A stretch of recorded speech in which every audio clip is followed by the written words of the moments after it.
Welcome to the Liminal Witch podcast, a space for those who walk the edges, dance in the thresholds, and find magic in the spaces between. I'm Summer Star. I'm a liminal witch, a ritual goods crafter, and I'm an intuitive reader here in Salem, Massachusetts.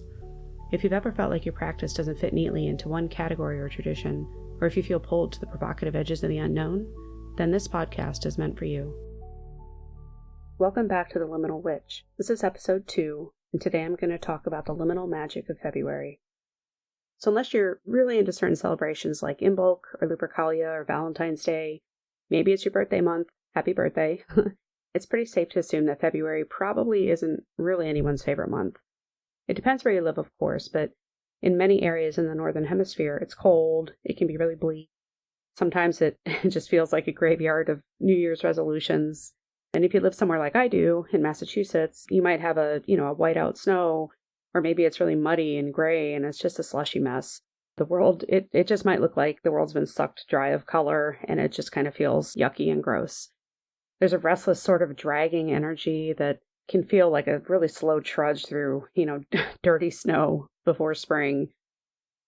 But I kind of want to challenge that because while February might feel like a void between winter and spring, we like voids here in the Liminal Witch podcast. We celebrate them. We thrive in them because voids are, you guessed it, liminal spaces. February is an excellent liminal space to prepare for the thawing of spring with very little pressure or expectation. It's a threshold month, so the energies between winter and spring are becoming restless in preparation for their swapping of roles. The land spirits are slowly awakening between the frost, and chthonic energies and deities are starting to plan their emergence. And if you're sensitive to shifts in energies, you might be picking up on this. It's a really strange, sort of restless energy. And you might feel it when 1 minute you really want to clean your entire house, like you're super motivated. But the very next minute, you just want to be lazy and hibernate and just go sit on the couch and, cleaning's out. You really want to socialize and get out and see people and do stuff, but you kind of just also want to disappear into a book for a few weeks. You might have, a ton of new ideas flooding your mind, but instead of starting them, you just kind of make plans to make plans to make plans and put them in your planner and journal them all out, but you don't actually start anything. Maybe your dreams feel heavier. You might wake up those dreams where you physically feel the weight of the dream and you feel the emotional impact. It's like your body has that muscle memory of what just happened in your dream. But when you try to actually remember the details, nothing. It's like your body knows something your mind is not ready to extract. It's this sense of being on the edge of something, but you can't reconcile it between activity and stillness, and you just kind of can't grasp what it is. That's February's energy. It's the top of a deep inhale before the exhale. It's the undercurrent of change before the surface shows signs of life. It's the moment before a shift. And if you feel restless, if you're really picking up on this energy and you kind of feel suspended in this in-between, I love it because that means you're really tuning into what this month offers. So let's just take a minute to think about February as a being. Humor me here. Think of it as not just a time of year, but as an actual presence. So, if February had a form, what would it be? To me, it's this variation of the hermit. It's a watcher at the threshold. It's the one holding the lantern in the mist, and it's neither inviting or forbidding or foreboding. They're just watching. They're waiting to see who or what steps forward. Their lantern also offers a gentle light to illuminate the immediate surroundings. You can also maybe think of it as a wolf that's pacing at the edge of the village, waiting for the right opportunity, where it's not starving, it's hungry, but it's patient. Planning its course, it's planning its approach, it's planning its, execution. Is that the right word to use there? It sounds a little ominous, but, I guess it is a hunting wolf. It's a raven perched on a bare branch, waiting for something to catch its eye, waiting for just that right thing. But it's not in action, it's not preparing for the dive, it's not preparing for flight, it's just sitting and waiting and watching and just waiting to see what shows up. It's the being that doesn't rush. It doesn't care about your impatience. It's just observing, and it's existing in its own liminality, in that space between inaction and action, in pure observation. People can often feel really unsettled in February because all of this energy is going on. You feel this happening. And in today's world, especially in the US, where I'm at, as well as other places on the planet, of course, but we've been conditioned to see quiet and pauses and timeouts as emptiness. they're not spaces to be filled with intention, but there's something negative. It's stagnation and laziness and worthlessness and loneliness and, just all these really negative words. And where I live, stillness is rarely honored. It's equated with falling behind. That makes sense in a society where constant productivity is worshipped. If you're not working, if you're not consuming, if you're not proving your worth to others, there must be something wrong with us, and we start slipping into this negative self-talk. We've been trained to believe that unless we're sacrificing ourselves for our jobs and staying endlessly busy or just justifying our existence with output, we're not enough. And that's exactly why February can feel so uncomfortable, because it is a liminal month. It's a quiet space. It's the space in between. And it really asks us and kind of forces us to sit in that stillness, whether we want to or not. And a lot of times it can really, depending if you live in an area with snowstorms, it can literally bring your community to a halt, where nothing can happen. And you're just kind of sitting and waiting and nervous and anxious sometimes if you're not able to do the thing that you had on your list that you felt like you had to get done to be productive. If that resonates, I encourage you to really lean into the liminality of this month. And that might help you process a lot of these things that are going on for you. So I have a few suggestions from a magical perspective, of course, because this is a witch podcast. But, as always, they're only suggestions, and you do what feels most aligned for you in your practice, always.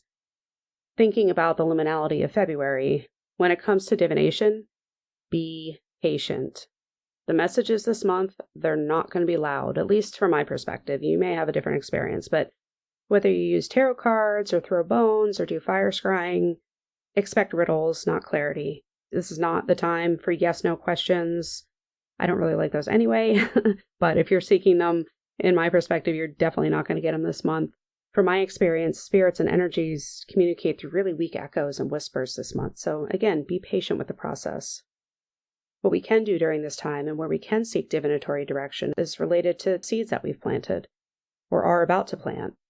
So thinking about seeds, both literal and metaphorical, they're not yet sprouting because it's not quite spring. They're not really germinating yet. We can't rush the process.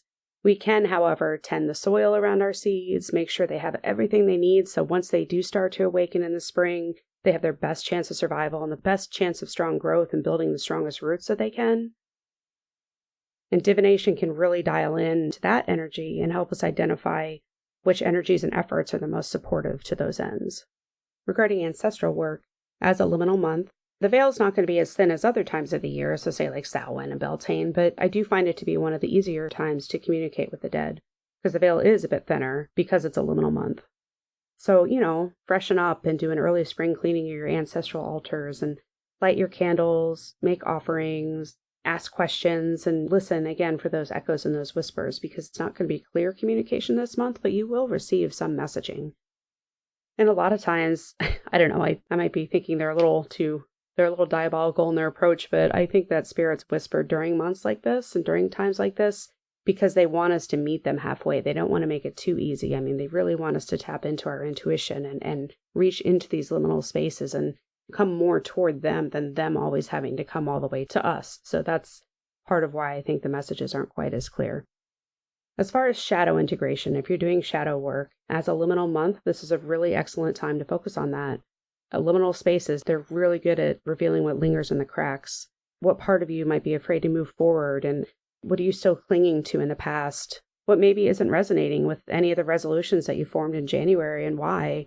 You may have had this big list of New Year's resolutions if you're somebody who does that, and maybe you're not making progress on them. They're just not hitting them the same anymore.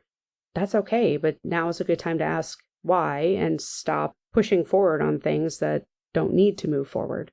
So sit with your ghosts, sit with your shadows, make peace with them, make space for answers.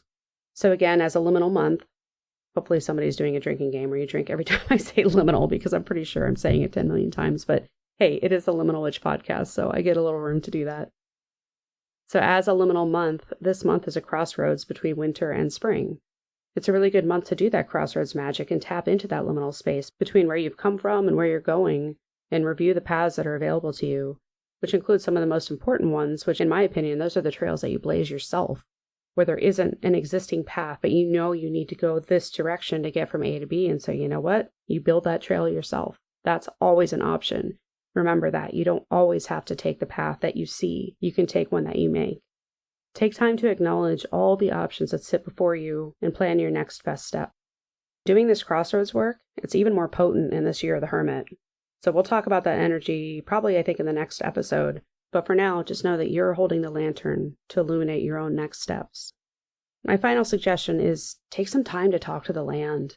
I know, again, depending where you live, it can look really dead and dormant, but it's actually alive and it's listening. So learn from nature in your current climate and try to mirror its energy. For example, I'm in Massachusetts. We have a lot of recent snow on the ground right now. And locally, the trees are still dormant, so they're conserving energy, they're surviving on the stores that they gathered last season and the energy that they've pulled into their roots.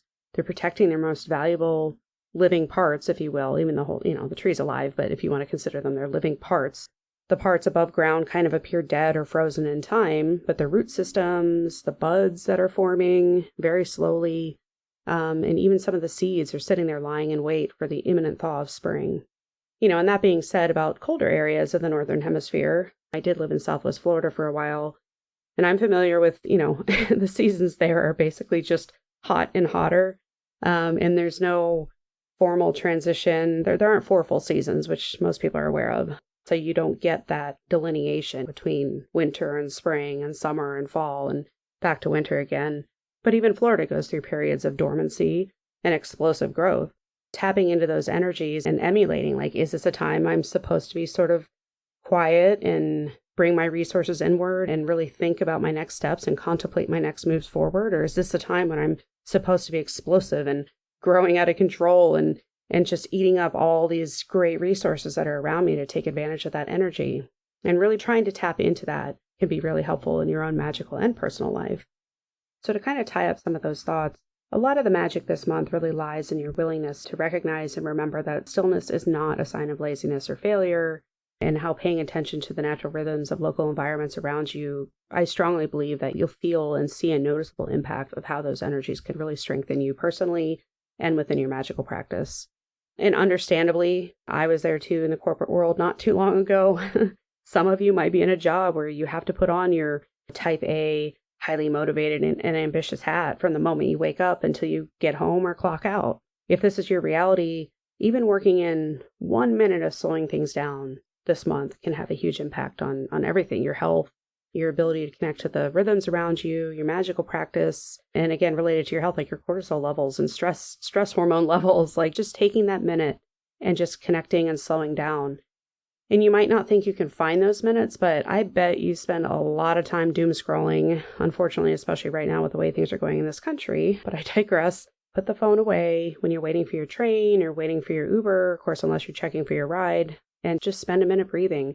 If you're in a concrete jungle, maybe there's a squirrel in a tree, and observe what it's doing this time of year, or even the pigeons do things that are related to this time of year, even if they're city pigeons. The way the steam may rise from subway grates, little things like that can really indicate what's going on around you, even if you don't have access to nature. Of course, if you do have access to nature, it's going to be more easily and readily available to find examples of what's happening this time of year as far as nature goes and as far as those natural energies go. So here we are. We're standing at February's threshold. It's quiet. We're waiting. Everything is just kind of almost. Spring is almost here. Depending where you live, it's almost sunny at 7 o'clock at night. If you're somebody who's very sensitive to the changes in daylight, it's that feeling of we're just on the edge, we're just on the verge. Again, we're in a liminal space. So you have a couple choices. You can, of course, as with anything, just kind of ignore it and stick with the status quo, no judgment. Or I highly recommend this path, of course. You can step into this liminal energy and get really clear on what to expect when the frost melts and the earth begins to warm and your seeds begin to germinate. And get really clear on what that picture looks like and what you want to happen in those moments of thaw and in those moments of growth and potential and things coming back to life. So you're not thinking about it after it's already started happening. Take advantage of this time now, because that's what this month is for. So again, I highly encourage you to take advantage of this really unassuming yet really powerful month and reframe February in your mind. It goes without saying, but I should probably articulate that I'd absolutely love to hear from you. How are you working with this energy? How are you tending to your inner soil and nurturing your roots? And are you sitting at a crossroads and trying to choose your next path with intention? What's that energy looking like for you right now? And maybe what are you struggling with, and how are you having a hard time reconciling these energies? So please comment, DM me, message me, tag me. Let's talk about it, because this work is powerful. You don't have to do it alone. And the more I interact with you, the more I can customize my episodes to be able to really talk about what it is you're interested in hearing. And you can also find information on my website if you'd like to book a session with me for intuitive guidance, because I can really help you dig into a lot of these energies. And sometimes that third person view is really helpful when you're trying to navigate your path. In the next episode, I'm going to dive into the currents shaping 2025. I decided to do that. I know I mentioned it earlier that I'd probably talk about the Hermit energy, but I think I'll do that the next episode, because it's already a couple weeks into February. And I really want people to be aware of this energy for this year, because, again, it's the year of the Hermit. In Chinese zodiac, it's the year of the snake. It's the year of 9. So there's a ton of energy this year about ending cycles and closing loops and getting ready for new beginnings and shedding things that no longer serve us. If you think about how the snake sheds its skin, and doing that really deep introspective work this year and taking advantage of that Hermit energy of really getting clear on what it is that drives us and what it is that we want. So they're really deep transformative energies that they're already moving beneath the surface this year, waiting to rise. So if you're feeling that pull toward introspection and shedding these old skins and getting rid of things that no longer serve you and standing at the precipice of something unknown, but you know it's coming and you're excited, this is the year for it. So we're going to unpack exactly what these forces mean, how to work with them, and how they can shape your spiritual practice and your personal evolution in the next episode. So make sure you're subscribed. Please give me a like, rate the show, do all the things, share with a friend. Thank you for bearing with me, again, with my learning curve with making podcasts. Hopefully my recordings will get more clear and better as I learn to edit my audio tracks. Apologies for any traffic noise or anything in the background, but hey, we live in a busy world, right? Not all of us can live out in the middle of the country, which I would love to, but it's not where I'm at. So until next time, stay liminal. Thank you for tuning in. Thank you for listening. Until next time, embrace the thresholds, trust the in-between, and remember, your magic is always yours to define.